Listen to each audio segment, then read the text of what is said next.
Marcus Everett stared through the frost-rimmed window of his Arctic research station, counting the hours until the storm would pass.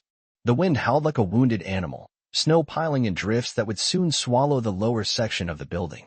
3 years he'd been stationed at this remote outpost, monitoring climate data and atmospheric readings. 3 years since he'd chosen isolation over the sympathetic glances that followed tragedy. The station's emergency alert system suddenly blared to life, its piercing wail cutting through the howl of the storm. Marcus crossed to the console, scanning readouts with practiced efficiency.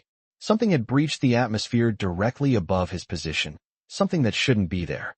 Meteorite, he muttered, but the trajectory was all wrong.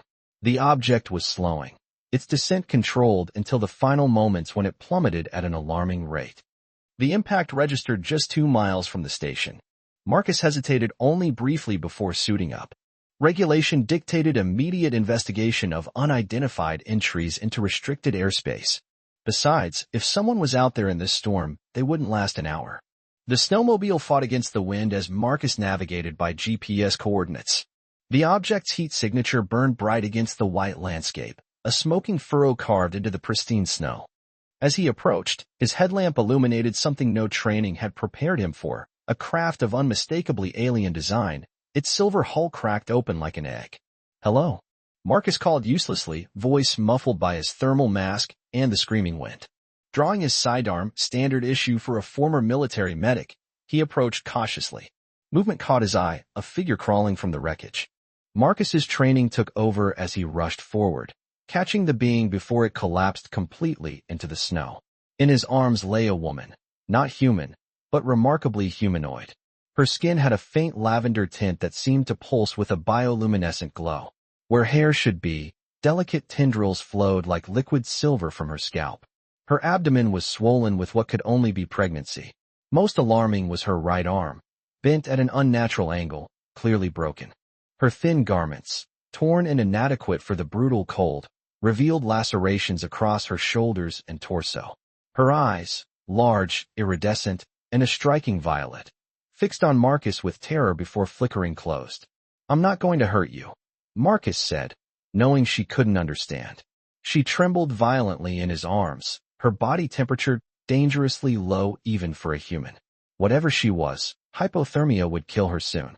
Decision made, Marcus lifted her as gently as possible, mindful of her broken arm and pregnant belly. She weighed less than he expected, despite her condition. Something inside him, a protective instinct he thought had died with his family, flared to life. The journey back was treacherous, the alien woman unconscious against his chest.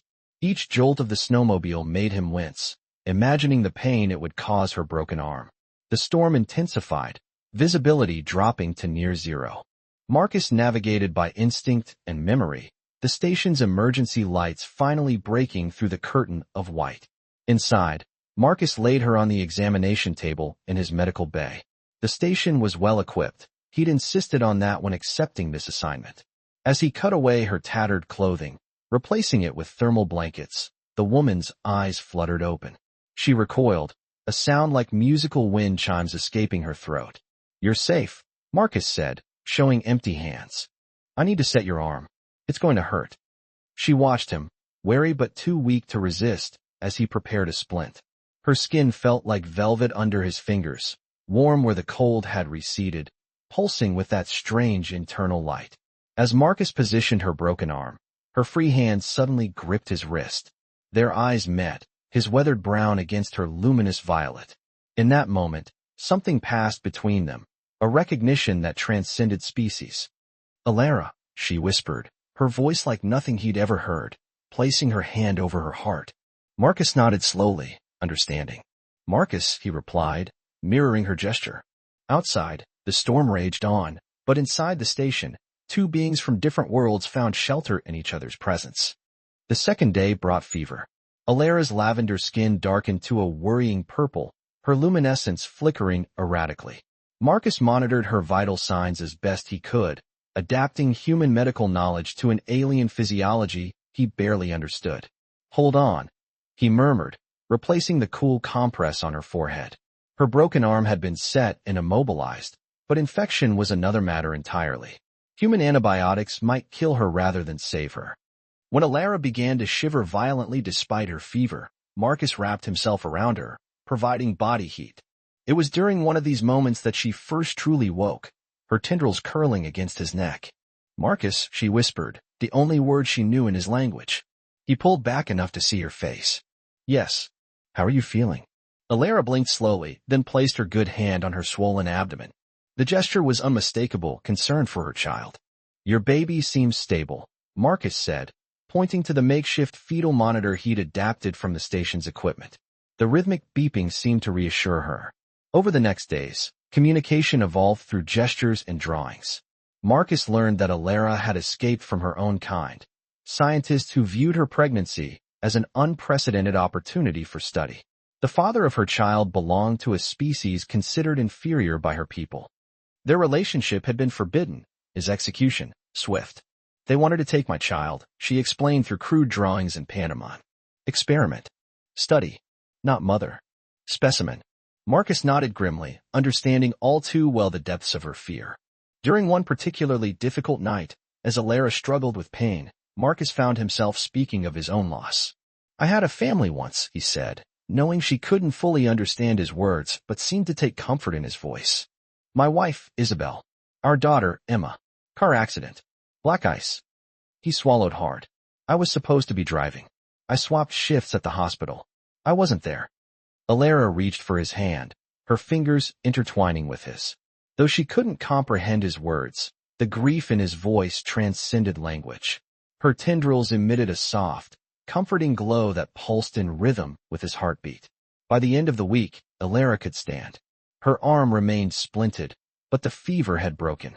Marcus caught her studying the station's equipment, her intelligence evident in how quickly she grasped concepts. She learned English words at an astonishing rate, forming simple sentences within days. "You saved me," she said one evening as Marcus changed her bandages. "Why?" The question caught him off guard. "It's what anyone would do." Alara shook her head, her tendrils swaying. "Not true. My people, not help different. Different is threat." Marcus considered her words as he secured the fresh bandage. "Maybe I've seen enough threats to know the difference." Later that night, as Arctic winds rattled the station's reinforced windows, Marcus woke to find Alara standing beside his bed, tears streaming down her face. "Pain?" he asked, immediately alert. "Dream," she corrected. "Bad dream. They find me. Take child." Without hesitation, Marcus moved over, creating space. Alara crawled in beside him, her pregnant belly pressing against his side, her tendrils spreading across the pillow. In the darkness, their luminescence cast soft shadows on the ceiling. "No one's taking your child," Marcus promised, his arm carefully encircling her shoulders. "You're safe here." As Alara's breathing steadied, Marcus realized something had changed. The hollow ache that had consumed him for 3 years had quieted, replaced by something he'd never expected to feel again: purpose. In saving her, he was saving himself. The blizzard that had raged for a week finally subsided, revealing a pristine landscape of endless white. Alara pressed her palm against the window, mesmerized by the stillness. "Your world beautiful," she said, her English improving daily. "Cold like home, but peaceful." Marcus adjusted the thermal settings, keeping the station warmer than regulation permitted. Alara's physiology, he'd learned, required higher ambient temperatures.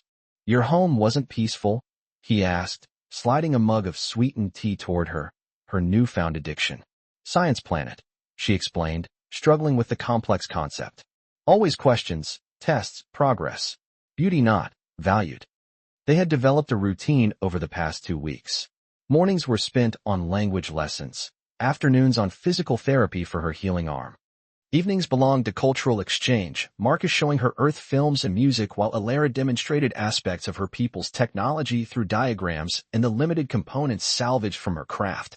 During one such evening, while explaining constellations visible from Earth, Marcus noticed Alara's tendrils had extended toward him. Unlike her hair-like appendages, these finer tendrils emanated from her temples and carried an electrical charge he could feel before contact. He froze as they delicately touched his temples. A warm sensation spread through his mind, not intrusive, but intimate, like standing in gentle sunshine. "May I?" she asked, respecting his obvious surprise. "This how my people share. Faster than words." Hesitantly, Marcus nodded. The connection deepened, and suddenly he could feel her emotions, gratitude, safety, and something warmer he couldn't name. Images flowed between them. Memories of her home world, her escape, her terror during the crash, and the moment she first saw his face through the swirling snow. When she withdrew, Marcus felt the absence like a physical loss. They sat in silence, the boundary between them fundamentally altered. "Thank you," he finally said, voice rough, "for trusting me with that." That night, Marcus dreamed of stars he'd never seen and worlds he couldn't name. He woke to find Alara sitting beside him, her hand on his forehead. "You dreamed my memories," she said, fascinated. "Connection stays." Something shifted in their dynamic after that night. The careful distance Marcus had maintained, born from professional detachment and personal caution, dissolved. When Alara needed to rest, she naturally gravitated to his side. When Marcus prepared meals, she insisted on helping despite her limited mobility. Their hands would brush, lingering longer than necessary. One evening, as Alara attempted to braid her tendrils, a practice that seemed to soothe her, Marcus offered to help. She settled between his knees, leaning back against his chest as his fingers worked through the silver strands. Her contented hum vibrated against him. "My people believe tendrils hold soul," she explained. "Only family, mates touch." Marcus's hands stilled. "I didn't know. I can stop." "No," she said quickly, reaching back to guide his hands to resume. "You are family now." The word hung between them, heavy with implication. Marcus continued braiding, his heart pounding so loudly he was certain she could hear it. Later, as they prepared for sleep, now sharing his quarters without discussion, Alara placed his hand on her abdomen. Beneath his palm, he felt movement. "She knows you," Alara whispered. "Feels safe with you." "She?" Marcus asked, voice catching. Alara nodded, her eyes luminous in the dim light. "Daughter." In that moment, looking into her eyes with his hand cradling her unborn child, Marcus recognized the feeling that had been growing within him, a love he never expected to feel again, for a woman from beyond the stars. The warning came at dawn, multiple proximity alerts triggered simultaneously. Marcus rushed to the monitoring station, Alara close behind, her recently healed arm still held protectively against her chest. 6 vessels, he reported grimly, watching the radar. "Same configuration as your escape pod, but larger." Alara's tendrils flattened against her skull, a reaction Marcus now recognized as fear. "Search party," she whispered. "They found me." Marcus's military training kicked in as he assessed their options. The research station, despite its remoteness, wasn't built for defense. His personal weapons would be useless against whatever technology had crossed interstellar space. "How long?" Alara asked, one hand protectively cradling her now prominent belly. 3 hours, maybe 4 if the weather holds. He pointed to the brewing storm on the horizon, potentially their only advantage. They moved with desperate efficiency, gathering supplies, food, medical equipment, survival gear. Marcus transferred critical research data to portable drives, evidence of Alara's existence that couldn't fall into anyone's hands, human or otherwise. As Alara packed medical supplies, her hands suddenly stilled. "Marcus," she said softly, "we cannot outrun them." He looked up from the emergency transponder he was reprogramming. "We have the snowmobiles. There's an emergency bunker 50 miles south." "They have trackers," she interrupted. "They follow my biosignature. Anywhere I go, they find." The implication hung heavy between them. She was suggesting he leave, save himself. "Not happening," Marcus said firmly, crossing the room to take her hands. "I'm not abandoning you. Either we both get out, or neither of us does." Tears gathered in Alara's violet eyes. Her tendrils reached for him, connecting them in that intimate way that had become essential to their communication. Through their link, Marcus felt her fear, her resignation, and beneath it all, a love so fierce it took his breath away. "I cannot lose another mate," she whispered against his mind. In answer, Marcus kissed her, their first true kiss. Her lips were warmer than human temperature, tasting faintly of electricity and sweetness. The connection between them flared, memories and emotions flowing freely. His grief over his lost family, her terror of captivity, their shared loneliness, and now, this unexpected bond. When they separated, decision crystallized between them. They would make their stand here. As night fell, with the alien vessels now visible as distant lights descending through the atmosphere, Marcus and Alara prepared their final defense. The station's power systems were rigged to overload on command. Emergency beacons were set to broadcast across all frequencies, a last resort to bring human authorities as witnesses. In the quiet moments between preparations, they retreated to their shared quarters. Words seemed inadequate as clothing was discarded and bodies came together in the ancient language of desire and connection. Alera's tendrils enveloped them both in pulsing light as they moved together, her alien physiology responding to his in ways that transcended their differences. Their lovemaking was tender then desperate, slow then urgent, a declaration and a farewell rolled into one. Afterward, as they lay entwined, Alera placed Marcus's hand over her heart. "My people have ceremony," she explained. "Soul binding. Once chosen, never broken." Her tendrils gently wrapped around his wrist, leaving a pattern of luminescent dots that slowly faded into his skin. "Now you carry piece of me. Always." Marcus traced the fading pattern, understanding the significance. "I would choose you across any universe," he promised. Outside, the lights descended through the storm, coming to claim what they believed was theirs. Dawn broke with eerie silence. The storm had passed, and with it came clarity, 6 sleek vessels arranged in perfect formation around the station. Marcus watched through reinforced windows as hatches opened and figures emerged, tall, with the same lavender skin as Alera but lacking her warmth. Their movements were precise, clinical. "Scientists and guards," Alera confirmed, her voice steady despite her fear. "Led by Director Thalen, my former mentor." The aliens established a perimeter, deploying equipment that hummed with unfamiliar energy. Their leader stepped forward, distinguished by elaborate markings on his face and an imperious bearing. "Thalen," Alera whispered. The station's communication system crackled to life, translating alien speech into synthesized English. Tech Alera had modified from her salvaged equipment. "Specimen A-723, you are required to surrender for continuation of the gestational study. Comply immediately to ensure optimal preservation of the hybrid offspring." Marcus felt rage build within him. Not a person, not even a name. A specimen. "They will not harm the child," Alera explained quickly. "They need her healthy for study. But they will separate us immediately after birth."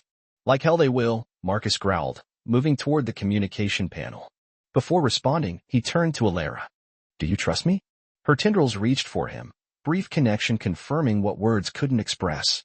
"With everything." Marcus activated the external speaker. "This is Research Station Delta 9. You are trespassing on Earth territory. The woman you refer to as Specimen is under my protection and has been granted asylum. Withdraw immediately." A pause followed before Thalen responded, his synthesized voice betraying no emotion. "Human interference is irrelevant. Your species lacks jurisdiction in matters of interstellar scientific protocol." "Maybe," Marcus conceded, "but we're real good at causing problems." He flipped a switch, activating the station's emergency protocols. Sirens blared as external lights bathed the snow in pulsing red. "I've just alerted every military installation within 500 miles. They'll be very interested in your interstellar protocol." It was a bluff. The signal would take hours to reach anyone, but the aliens didn't know that. Thalen conferred with his team before responding. "You delay the inevitable. Surrender the specimen, and we will depart without examining your primitive outpost." Marcus looked to Alera, who had moved to the station's central console. During their weeks together, she had worked tirelessly on something she'd kept partially hidden from him, modifications to the station's atmospheric regulators using components from her craft. "Ready?" he asked. She nodded, fingers poised over the unfamiliar interface she'd built. "When they breach, we have one chance." They didn't wait long. Energy weapons sliced through the station's outer doors with surgical precision. Guards entered first, wielding devices that pulsed with the same energy. Marcus positioned himself between the intruders and Alera, his military stance automatic. "That's far enough." Director Thalen entered last, his eyes coldly assessing the station before settling on Alera. "Fascinating.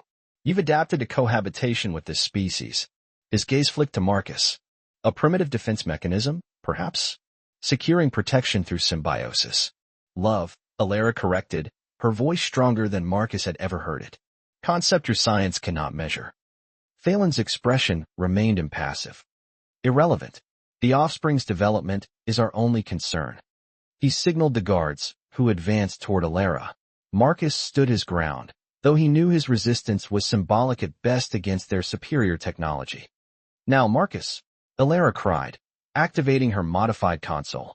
The air inside the station instantly charged with crackling energy. The alien guards stumbled, their weapons powering down as the electromagnetic pulse Alara had engineered disrupted their technology. Marcus seized the moment, tackling the nearest guard and claiming his weapon.